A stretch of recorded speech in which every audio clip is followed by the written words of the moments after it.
అమెరికాలో చదువుకుని ఉద్యోగాలు చేయడం కోసమని మన భారతీయులు చాలామంది పిల్లలు అక్కడికి వెళ్ళారు. అయితే నిన్న ఒక అబ్బాయికి సడన్గా హార్ట్ అటాక్ వచ్చి చనిపోయారంట. ఏంటి కారణం అని అంటే అబ్బాయి ఒక 10 రోజుల్లో ఇండియాకు వెళ్తున్నాడంట. పెళ్లి కుదిరింది ఆ అబ్బాయికి, త్వరలో పెళ్లి చేసుకోబోతున్నాడు. ఈ లోపు సడన్గా ఉద్యోగం పోయింది. ఇంకా అబ్బాయి ఎక్కువగా ఆలోచించి టెన్షన్ పడిపోయి సడన్గా ఒక్కసారి హార్ట్ అటాక్ లాగా వచ్చింది. చూడండి ఎంత బాధాకరం. ఓ పక్క పెళ్లి కుదిరింది, 10 రోజుల్లో ఇండియాకి వెళ్ళబోతున్నాడు, ఓ పక్క సడన్గా జాబ్ పోవడం. ఆ అబ్బాయి ఒక్కసారిగా షాక్లోకి వెళ్ళిపోయి అసలు ఇప్పుడు పెళ్ళి అవుతుందా లేదా, నా ఉద్యోగమే లేకపోతే నా పరిస్థితి ఏంటని ఒక రకమైన ఆలోచన టెన్షన్లోకి వెళ్ళిపోయాడు. కొద్ది రోజుల్లో పెళ్లి చేసుకోవాల్సిన అబ్బాయి ఈ రకంగా టెన్షన్ పడ్డాడు అని అంటే ఏ తల్లిదండ్రులకైనా ఎలా ఉంటుంది చెప్పండి. ఇప్పుడున్న పరిస్థితిలో మార్కెట్ పరిస్థితి అస్సలు బాగోలేదని ప్రతి ఒక్కరూ చెప్తున్నారు. ఎన్నో ఉద్యోగాలకు అప్లై చేసినా సరే ఒక్క ఇంటర్వ్యూ కాల్ కూడా రావట్లేదు. అలాగే ఎదురు చూస్తూ ఉన్నారు పిల్లలు. ఎందుకంటే అందరూ చెప్పే మాట ఏంటంటే ఈ యుద్ధాల వల్ల వీటి వల్ల మార్కెట్ బాగోలేదు, కంపెనీల్లో ఉన్న ఉద్యోగాలనే తీసేస్తున్నారు, కొత్త ఉద్యోగాలను ఎవరు తీసుకోవట్లేదు. కాబట్టి పిల్లలు ఎవరో కూడా టెన్షన్ పడకండి. ఒకవేళ ఉద్యోగం కనుక పోయిందని అంటే నెక్స్ట్ ఏం చేయాలి, ఇంకా ఇండియాకి వెళ్ళిపోదామని అన్న ఆలోచనలో ఉండండి తప్ప ఎక్కువగా ఆలోచించి టెన్షన్ పెట్టుకోవడం, ఏదో ఒకటి చేసుకోవడం ఈ దయచేసి ఎవరూ చెయ్యొద్దు అని చాలామంది చెప్తున్నారు.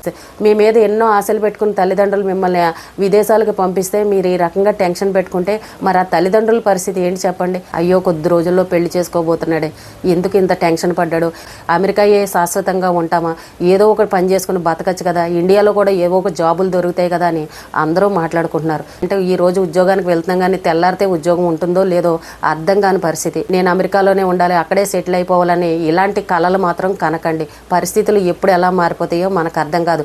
అలాగే అక్కడ వీసాకు టైం అయిపోయినా ఉద్యోగం పోయినా నెక్స్ట్ ఇండియాకి వచ్చేద్దాం, ఇక్కడే ఏదో చేసుకుందామని ఆ రకంగా ఆలోచించండి తప్ప అయ్యో ఇన్ని డబ్బులు ఖర్చు పెట్టుకుని వెళ్ళాను, అందరూ ఏమనుకుంటారు, బంధువులందరి ముందర పరువు పోతుందే, వీడు అమెరికాకి వెళ్ళాడు వెనక్కి వచ్చేసాడు, అక్కడ బతకలేకపోయాడు, అక్కడ ఉద్యోగం పోయిందని ఏదో నలుగురు ఏదో అనుకుంటారని మీరు అనవసరంగా టెన్షన్ పడి ఏమన్నా అయ్యారనుకోండి, ఎవరో ఏదో అనుకుంటారని మీరు అతిగా ఆలోచించి ఆరోగ్యం పాడు చేసుకుంటే మీ కుటుంబ సభ్యుల పరిస్థితి ఏంటి. ప్రాణం ఎంత విలువైంది, పోయిన ప్రాణాన్ని మళ్ళీ తిరిగి తీసుకురావాలని అంటే మన వల్ల అవుతుందా? కాబట్టి ప్రాణం చాలా విలువైనది. ఎవ్వరు కూడా పిచ్చి పిచ్చి పనులు చేయొద్దు. అలాగే ఎక్కువగా టెన్షన్ మాత్రం పెట్టుకోకండి. ఈ రోజున వయసులో ఉన్న అబ్బాయికి జాబ్ పోయిందని ఒక్కసారిగా హార్ట్ అటాక్ వచ్చిందని అంటే నిజంగా ఎంత బాధాకరం అండి. వింటుంటేనే మనకే బాధగా ఉంది. పాపం ఆ తల్లిదండ్రుల పరిస్థితి ఏంటి, ఆ చేసుకోబోయే అమ్మాయి పరిస్థితి ఏంటి. మనం ఏదో నోటి మాటగా చెప్పుకుంటాం కానీ అది నిజంగా అనుభవించే వాళ్ళకే అర్థమవుతుంది. ఎంతోమంది వయసులో ఉన్న పిల్లలే ఇప్పుడు అమెరికా వెళ్ళారు. వాళ్ళు పెళ్లిళ్ళు చేసుకోవాల్సిన వాళ్ళు. తల్లిదండ్రులు ఏంటంటే ఇండియాలో ఉండి ఏదో ఒక సంబంధాన్ని చూస్తున్నారు. ఆ పిల్లలు వచ్చినప్పుడు పెళ్లి చేసి మళ్ళీ వాళ్ళని పంపించేద్దామన్న ఆలోచనలో ఉన్నారు. కానీ అక్కడ ఉద్యోగం కనుక సడన్గా పోయిందనంటే ఆ పిల్లల మైండ్ సెట్ ఎలా మారిపోతుందో ఎవరికి కూడా అర్థం కావట్లేదు. ఇక్కడేమో పిల్లలు బాగున్నారు కదా అని ఇక్కడ తల్లిదండ్రులు అనుకుంటున్నారు. కానీ అక్కడ వాళ్ళ పరిస్థితి ఏంటంటే ఉద్యోగం పోయింది, నెక్స్ట్ పెళ్లి చేసుకుంటే భార్య పిల్లల్ని ఎలా పోషించాలి, ఇప్పుడు పెళ్లి చేసుకున్న తర్వాత అమ్మాయిని ఎక్కడ తీసుకొచ్చి పెట్టాలి, నేను ఇప్పుడు ఇండియాకి తిరిగి వెళ్ళిపోతే అక్కడ ఏ ఉద్యోగం వెతుక్కోవాలి, అక్కడ కూడా ఉద్యోగం దొరకపోతే నేను ఎన్నాళ్ళని కూర్చొని తినాలి, అసలు నా పరిస్థితి ఏంటని ఇలా మగపిల్లల ఆలోచనలు వెళ్ళిపోతున్నాయి. వాళ్ళకి ధైర్యం సరిపోవట్లేదు. పెళ్లి చేసుకుంటే భార్య పిల్లల్ని ఎలా పోషించాలన్న ఒక భయం అయితే వాళ్ళలో పట్టుకుంది. అందరూ అంటున్నారు పెళ్లి చేసుకోకండి, ఎందుకు అన్నీ బాగున్నప్పుడే చేసుకోండి అని ఈజీగా చెప్పేస్తున్నారు. కొంతమంది పెళ్లి చేసుకున్న తర్వాత కూడా ఉద్యోగాలు పోతున్నాయి. ఇప్పుడు అబ్బాయికి ఉద్యోగం ఉంది కదా అని చెప్పేసి పెళ్లి కుదుర్చుకున్నాడు. తీరా పెళ్లి కుదుర్చుకున్నాక ఇంకొద్ది రోజుల్లో పెళ్లి ఉందనగా ఉద్యోగం పోయింది. అంటే పెళ్ళి అయిన తర్వాత ఉద్యోగం పోయినా సరే మనం ఏమీ చేయలేని పరిస్థితి. ఎందుకంటే ఇప్పుడు అందరూ చెప్పే మాట ఏంటంటే మార్కెట్ పరిస్థితి బాగోలేదు, ఉద్యోగాలు దొరకట్లేదు, ఎవరూ టెన్షన్ పడకండి, నెక్స్ట్ ఏం చేయాలనేది ఆలోచించండి తప్ప నేను అమెరికాలోనే ఉంటాను, ఇంత డబ్బు ఖర్చు పెట్టుకుని వచ్చాను, ఎలా అయినా సరే ఇక్కడ జాబ్ కొట్టాలి, వీసా టైం అయిపోతున్నా సరే నేను ఇక్కడే ఉండాలి అని ఇలాంటివి మాత్రం ఆలోచనలు పెట్టుకోకండి. ఇప్పుడు ట్రంప్ ఎన్ని రకాలుగా జనాలను ఏడిపిస్తున్నారో మనం అన్నీ చూస్తున్నాం. రకరకాల కండిషన్లు పెట్టేస్తున్నారు.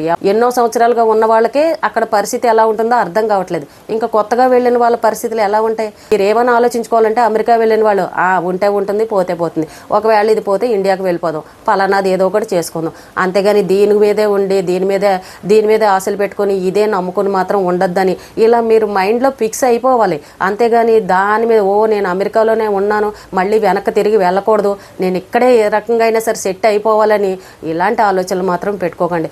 చాలామంది పిల్లల మైండ్ సెట్లు ఏంటంటే చుట్టూ ఉన్న బంధువులు ఏమనుకుంటారు, స్నేహితులు ఏమనుకుంటారు, అందరూ ఏమనుకుంటారు, తిరిగి వెళ్ళిపోతే ఏం చేయాలి, ఇదే ఆలోచనలో ఉంటున్నారు తప్ప అయ్యో మన ప్రాణం చాలా విలువైందే, ఈ రోజు మార్కెట్ బాగోలేని వల్ల పరిస్థితులు ఇలా ఉన్నాయి, కొద్ది రోజులు ఆగితే కనుక మళ్ళీ పరిస్థితులు చక్కబడతాయి, అప్పుడు ఏదో ఒక ఉద్యోగం వస్తుందిలే అన్న ధీమాతోటి ఎప్పుడైతే మీరు ఉంటారో, నమ్మకంగా స్ట్రాంగ్గా ధీమాగా ఉంటామో అప్పుడే మన జీవితం బాగుంటుంది. ఇప్పుడు అక్కడ ఉద్యోగం దొరకలేదు, వీసా టైం అయిపోతుంది, మీరు అతిగా ఆలోచించి ఏం చేయగలరు? ఆ టెన్షను ఆ స్ట్రెస్ ఎక్కువైపోయి ఏదైనా గుండెల్లో నొప్పి వచ్చి హార్ట్ అటాక్ లాంటివి వచ్చాయనుకోండి, తల్లిదండ్రులు చూస్తే అక్కడ ఉంటారు, మీరు చూస్తే అక్కడ ఒంటరిగా ఉంటారు. ఏంటి పరిస్థితి? మీ మీద ఎన్నో ఆశలు పెట్టుకుని తల్లిదండ్రులు ఎదురు చూస్తూ ఉంటారు. మీరు పిచ్చి పిచ్చి పనులు చేయొద్దు, ఎక్కువగా ఆలోచించద్దు. ఉన్న డబ్బుల్ని అనవసర ఖర్చులు చేసి అక్కడికి ఇక్కడికి అని అంటూ షికార్లు కొడుతూ డబ్బును మాత్రం వృధా చేసుకోకండి. మనకు అవసరమైనంతవరకే డబ్బు ఖర్చు పెట్టుకొని మిగిలిన డబ్బును దాచుకోండి. ఎప్పుడు పరిస్థితులు ఎలా ఉంటాయో మనం చెప్పలేం కాబట్టి ఈ రోజు ఉద్యోగం లేదని టెన్షన్ పడి అనవసరంగా తల్లిదండ్రుల్ని టెన్షన్ పెట్టి మీరు ఇబ్బందులు పడి ఇలాంటి పరిస్థితులు మాత్రం ఏ పిల్లలు కూడా తెచ్చుకోకండి. పరిస్థితులు బాగోకపోతే డైరెక్ట్గా మళ్ళీ ఇండియాకి వచ్చేయండి. ఇక్కడికి వచ్చిన తర్వాత ఏం చేయాలనేది మీ కుటుంబ సభ్యులతో ఆలోచించి ఏదైనా నిర్ణయం తీసుకుంటే బాగుంటుంది. కానీ జాబ్ గురించి మాత్రం ఎక్కువగా టెన్షన్ పడకండి. ఇప్పుడున్న పరిస్థితుల్లో మార్కెట్ మాత్రం అస్సలు బాగోలేదు. ఈ రోజుకి ఇదేనండి. రేపు మళ్ళీ మరొక మంచి విషయంతో మళ్ళీ కలుద్దాం.